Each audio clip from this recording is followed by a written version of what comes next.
Welcome to Steps Forward with Ricki, a weekly walking podcast designed to help you take steps forward in your life and your day. Happy Monday. New day, new week, fresh start. Hopefully you're walking as you're listening to this. I'm probably going to always say that in the beginning because that's what I always want you to be doing. It's okay if you don't have time to listen to the whole episode in one walk. You can listen to bits and pieces of it, but I really want you to be moving your body. So that's that. Secondly, this is episode 7. Seven. I was just singing a song to my producer. Seventh heaven. When I see your look on your face. I don't even know if those are the words, but if you know seventh heaven, then you might be laughing a little bit or giggling a little bit. Anyways, enough of that. Episode 7. Super excited to be here. I'm always excited to be here. If you're new here, we are 7 episodes in. You should probably check out the first 6. If you've been with me since episode 1, I'm super excited and I love you. And I honestly feel like we're friends. I might not know who you are and where you're listening to this or when you're listening to this, but when I speak to you, I hope you know that I'm speaking to you. And when you're taking these walks, I'm taking them with you. And that's the kind of community, kind of podcast that I'm creating here. It's not a My Life is Perfect podcast and let me tell you all the glorious things of my life. Like, let's be serious if you haven't tuned in yet. This is a come with me, walk with me, come through the journey with me, let's go through it together type of podcast. So that's where we're at. Episode 7 today is going to be about relationships. Ultimately, the relationship that we have with ourselves, but I'm going to tell you a story about a relationship that I was in. And I was laughing earlier because I was thinking like all these stories that I tell you, I'm just like, wow, I've had like a really fucked up life or I've done some really crazy things, but they make for great podcast stories. So never underestimate the things that you go through. One day you can tell them on a podcast. It was 2018. I was living in Colorado at the time and nope, just kidding. I'm sorry. It was 2016. I was living in Colorado at the time. I always get the dates wrong with that. And I had just moved there like 6 months prior. I loved Colorado. I moved out there with my dog, Logan, and I always wanted to live there. There was no connection in terms of family out there or job out there. I was life coaching with my company, Break the Weight. So it was really just a place that I always wanted to live. And I felt like something was missing in my life in Michigan, and some of me still does. That's a whole other episode. So I moved out to Colorado about 6 months after moving out to Colorado. You know, my life was pretty good and my coaching business was thriving and I was feeling good, but there were parts of me that were feeling empty and just lonely, like we all do and we all go through in our lives. And when you feel lonely or when you feel less than or when you feel bored or when you feel not so worthy, you attract certain things into your life, right? And so, you know, the law of attraction is real. It's a real thing. And the energy you put out there is the energy that you get back. And I'm not saying that you have to be positive all the time, like who the hell has time for that? But what I'm saying is that when you make the right choices or when you feel certain beliefs, inner beliefs about yourself, you attract certain things into your life. When you have negative beliefs or when you have negative energy, you attract certain things into your life. Maybe you can relate to that. If you're on your walk right now, maybe you can recall a situation in your life where you're like, yeah, I put that energy out there, or yeah, I stayed in that job or that relationship because of how I felt internally. His name was Max. Well, his name is Max. I don't know where the hell he is now, but that's his name, and I met him on Tinder. That was the first and the last time that I ever went on Tinder. And it might be the first and the last time that you ever go on Tinder after hearing this as well. I swiped right. And this cute boy, Max, showed up and he looked normal. You know, not everyone on Tinder looks normal, but he like looked normal. So I'm like, all right, cool. You know, I've been here for 6-7 months. I'm like feeling okay about myself, a little lonely, but I got to go and start going on dates. And I was going to Cabo the next day with my family. So it was like December break. So I like to give all the deets. And I met him at a bar and he was cute. He was short, but he was cute. And he looked like my type, he just like looked normal. And like everyone in Colorado was just like, I felt like at that point was like either high or like didn't have a job. And so it was nice to meet someone that like looked normal and just felt like we were from the same world, whatever that means. So we met, we had a drink, and we hit it off. And I liked him. And I was like, oh, Max is cute. Max is cool. He's half Jewish. I'm Jewish. Not that that's like the biggest deal, but I liked it. It wasn't a negative thing for me. And I'm like, oh, he's super cute. We had a really great night. And he slept over. And everything was normal. And he was like, I want to drive you to the airport in the morning.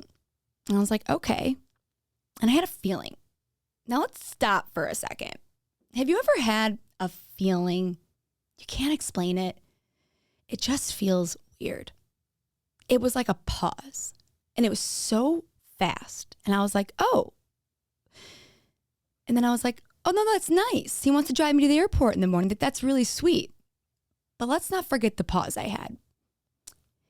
You know what they call that? Intuition. A gut feeling. It was a nice thing that he wanted to do, and we had a really great time the night before, but I don't know. When he said I wanted to drive to the airport, I felt like it was a lot. So he drove me to the airport, and then we talked when I was in Cabo a little bit, and then he wanted to pick me up from the airport. And I had another pause. And it was really sweet. And I think had the story panned out how I wanted to, it would have been a beautiful story, but it didn't. So there you go. There's that pause. Don't ignore that pause. It's there for a reason. Pause when you have the pause. Picked me up from the airport, and we spent the first month kind of like falling in love. We had a lot of fun together, and we would go out, and he would sleep over, and he lived in Boulder at the time. I lived in Denver, so we'd go back and forth, and he was from Boulder. So it was so great to be with someone from Boulder because he would take me around and show me this and show me that. Everything was great the first month, although there was something kind of weird. He didn't have a job. And when he would tell me about why he didn't have a job, he would be like, I'm just like in between jobs right now. Here's where I used to work. Here's what I used to do, blah, blah, blah. And I'm like, okay, he seems normal. What the hell do I know, right? And that's the other thing. Like sometimes you meet people and someone knows someone who knows someone. I honestly met this person, and I was the only person in my world that knew him. So I had to really make decisions based off of what I was looking at, which was really refreshing.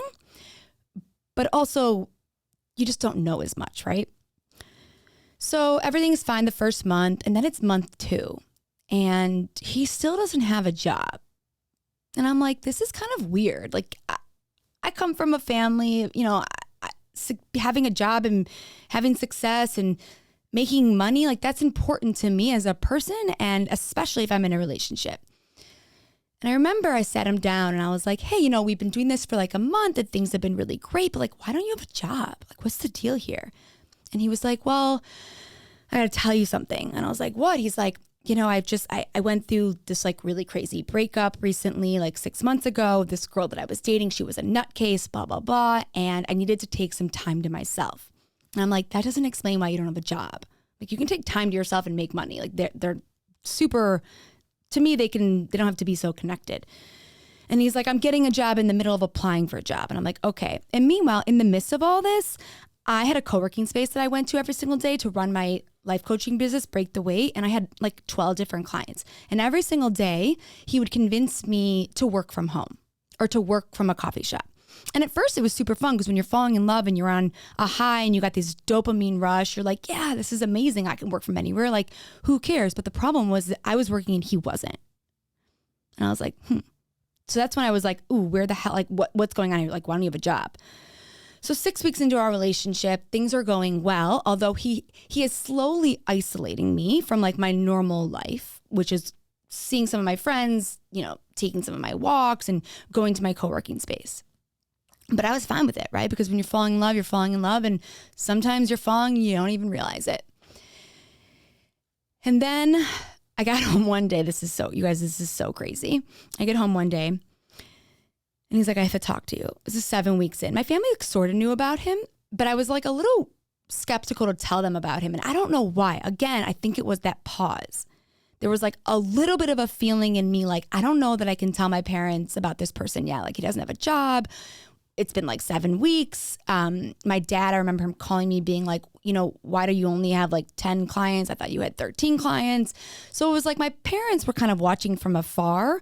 And I was in this this thing, 7 weeks into this thing. And things were okay, but there were red flags. And, what do we do when we see red flags? We turn them green. So then he sits me down. He's like, I have to tell you something, Ricki. And I'm like, what? I can't even. He's like, I've been charged with domestic abuse. I'm like, excuse me? And he's like, it's not true. I'm like, well, obviously, like, why that? What are you going to sit here and be like, it's true? Like, what do you mean? He's like, remember that crazy ex-girlfriend I told you about? And the reason I didn't have a job and I had to take some time to myself. Like, she's charging me with domestic abuse. My first thought is, I go back to the pause. I'm like, is that the pause I had? Like, was there something in me that knew something that I didn't even know yet? And he's like, but it's not true. And I'm like, okay, what do you mean it's not true? He's like, she's psycho. And here was the problem, is that he had people advocating for him.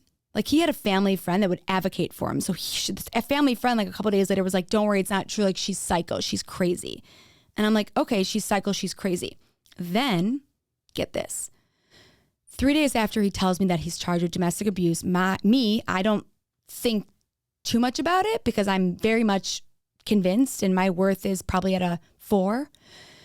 I'm convinced that he's not lying to me, especially because he had people advocating for him. And I was like, oh shit, like, this is crazy. I don't know. He seems normal, but there were like these red flags. Anyways, the next thing I know, he says that he has to go to jail. I know. Have you like stopped walking? Did you trip over something yet? I'm like, why? He's like, because in the state of Colorado, if you get charged domestic abuse, you have to turn yourself in no matter what. And I'm like, okay. So he was super open and honest with me, right? Like, I'm thinking in my head, like, if you're an abuser, like, you're lying, or I don't know, you're abusive to me. And you see red flags of someone being abusive or someone treating you like shit, but I didn't see those red flags. I saw red flags like he didn't have a job.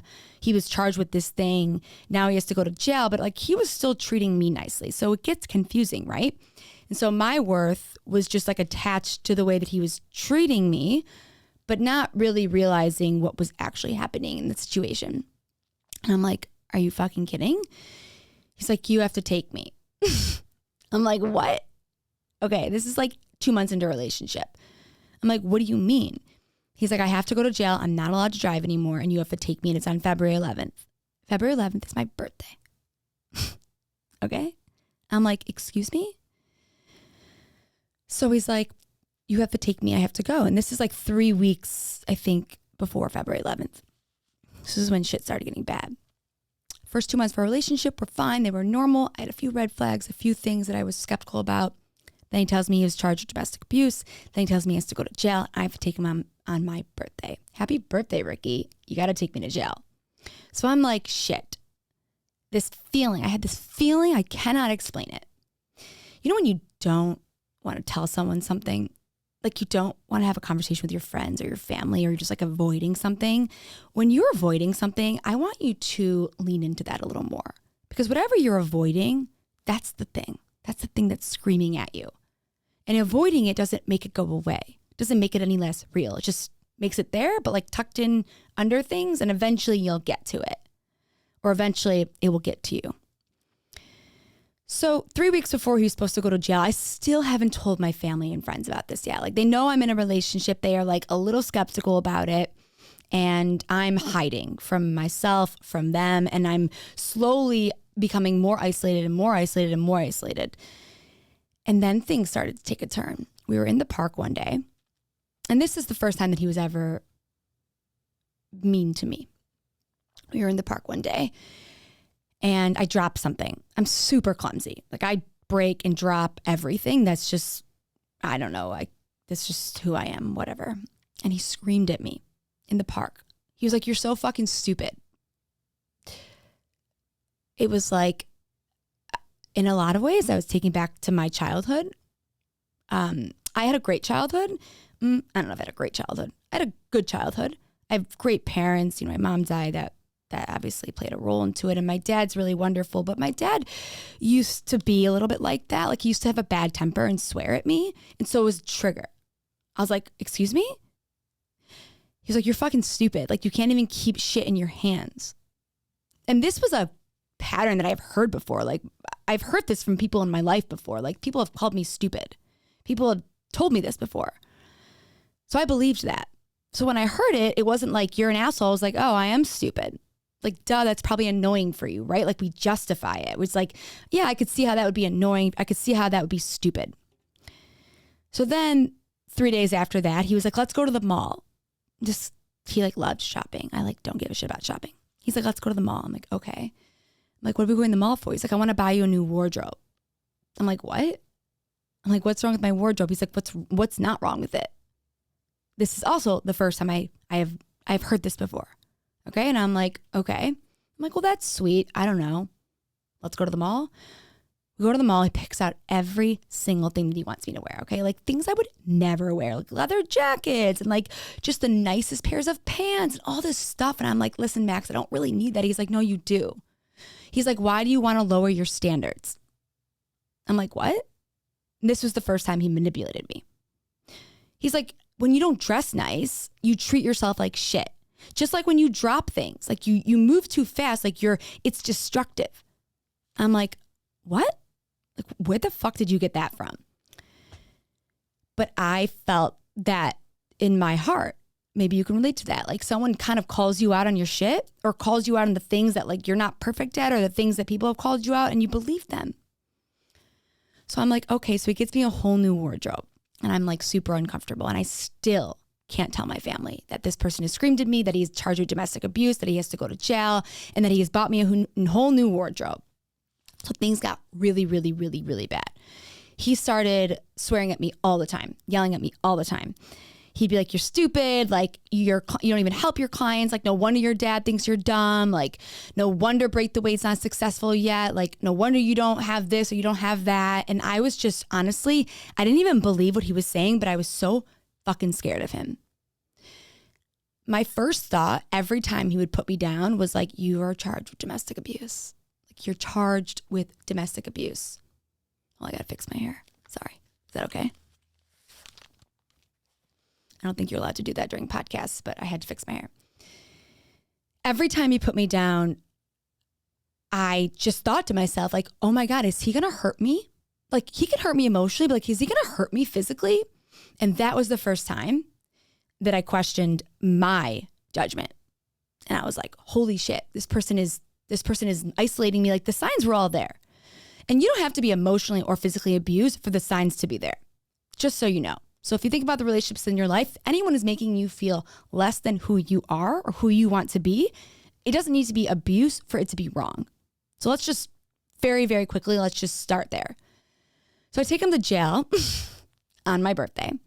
He goes to jail, whatever. After that, he's like, okay, so now I can apply for jobs. Like, obviously it's not true. It's not true. And I'm like, well, are you going to have like a trial, like a case? And he's like, they don't know yet because like, she's so crazy. Like she's so this, she's so that. Kind of the same way he'd made me feel. You're so this, you're so that. And I'm like, okay. So then I'm like, this is not normal. I'm 3 months into the relationship and I'm like, no more clients for Break the Weight. And I'm wearing this whole new disgusting wardrobe and I'm being told that I'm stupid all the time, literally all the time. And it wasn't that I didn't want to leave. I just didn't know how to leave. And I also had nowhere to go. I had no family. I had no like good friends. I was only 8 months into my Denver journey and I had my dog.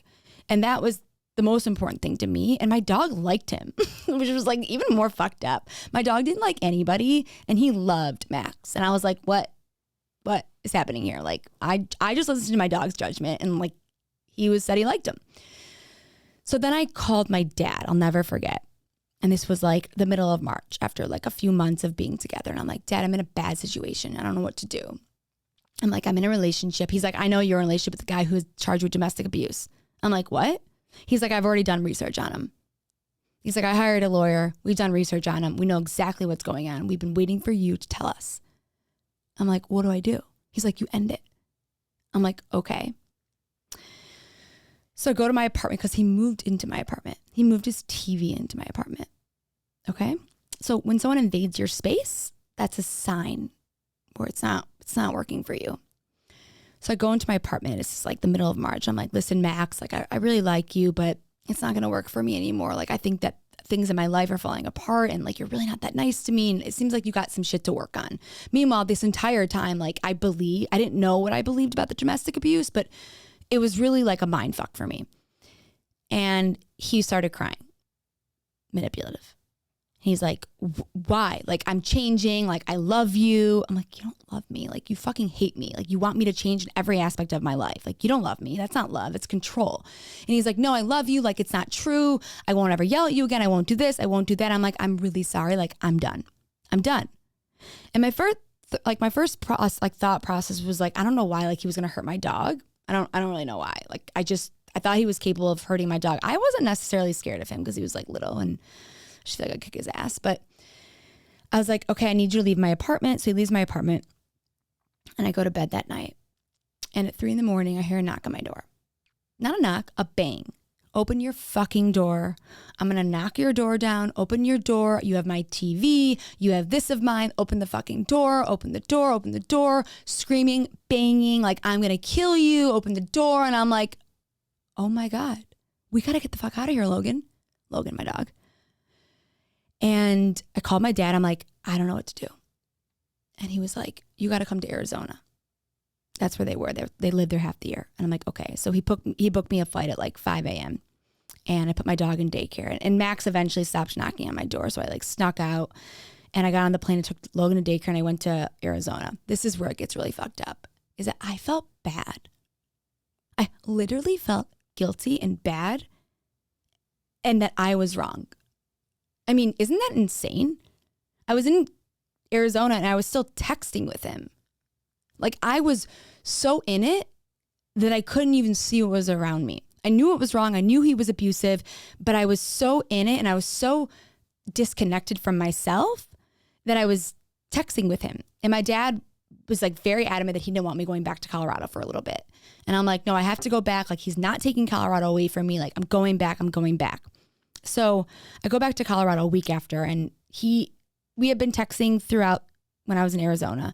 And then I got back and he literally showed up at my door again. Okay, he showed up at my door like 3 days later after silence, leaving me alone. I was like, okay, maybe things have died down. And he's like, open the fucking door. And this time I was like scared. And my first thought was like, go home to Michigan.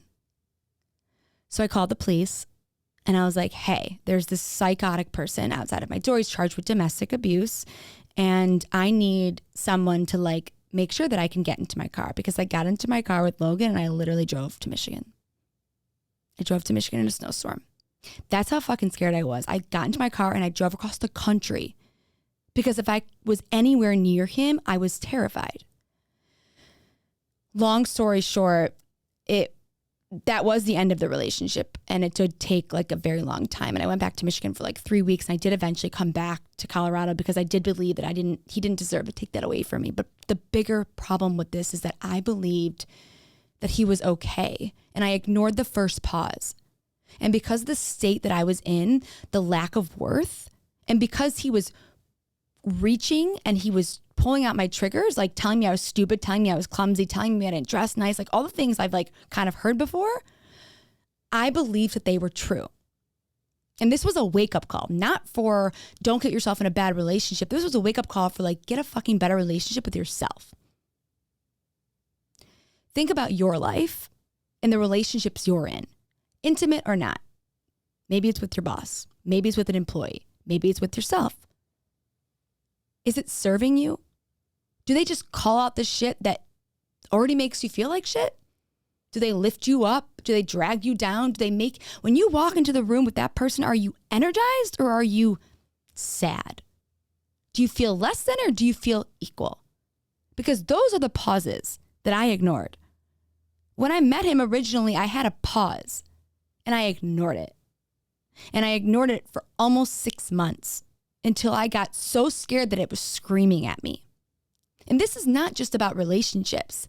This is about anything in your life that when you walk into a situation, if it takes away your energy, it's not right. If it makes you feel like shit, it's not right. And you don't have to settle for okay. You don't have to settle for the abuse. You don't have to settle for any of that. And I know that it's really scary to make a decision to leave or to quit your job or to put yourself in a better situation. But the worst thing that you can do is stay, because you don't grow when you stay. You actually backtrack. But you grow when you leave. You grow when you go. And this was a turning point in my life, because it was the first time in my life that I saw myself for exactly how I saw myself, which was not in a good light. And he mirrored back to me everything that I'd already thought about myself. That's what they do. And the guilt that I felt for him, the shame that I felt for him. But what about me? What about you? You don't have to feel guilty for quitting your job if you fucking hate your boss or they make you feel horrible. You don't have to feel guilty for leaving if it's not right relationship. You don't have to feel ashamed for staying and not knowing how to leave. You just have to figure out how to go. And if you can't figure that out on your own, don't do what I did and just turn your left eye or turn your cheek or be too ashamed to talk about it. Talk about it, share it, because you're not alone. And pay attention to the pauses and the energy, because you can find a lot of answers in that. And I just wanted to share it to you to show you, you're not the only one. We all get in bad situations. You learn a lesson, you take a lesson from it. But the most important relationship you'll ever have is the one with yourself, because it truly dictates everything else around you. The law of attraction is real. But if you don't like who you are, you're going to attract some shitty people in your life. And you're going to let them stay there because you don't know any different, or because you're ashamed of making a different decision. It doesn't have to be horrible for you to leave. It could just be mediocre. I think that's a huge thing, which is different than my situation. Was horrible, but it was still just kind of mediocre. Like, even when it was great, it really wasn't that great. And I should have left then. But I was lonely. Loneliness will make you do a lot of crazy shit. So if you're in a situation right now with your job or with your life, in a relationship that you're like, it's not serving me, but I don't know, I'm lonely, or I don't know, I'm scared. You can do this. You can take a step forward. You can tell somebody. You can leave. You can find a different job, a different relationship. You can work on the relationship with yourself, because ultimately that's what the answer is. And it's not easy, and it sucks sometimes, but it's a hell of a lot better than staying in one that just weighs on you, that hurts you, that manipulates you. Because you're worthy of love and greatness, and you don't have to be anybody but yourself to achieve those things. So that's my story today. And the big lesson is to not be so ashamed of the situations that you're in, and to tell somebody. Because if you can't convince if you can't always tell yourself, you got to be able to tell other people what's going on. I hope you enjoyed your walk. I hope you enjoyed this episode. DM me, tag me, leave me a review, and I will see you next Monday. Take a step forward. Hope you had a great walk.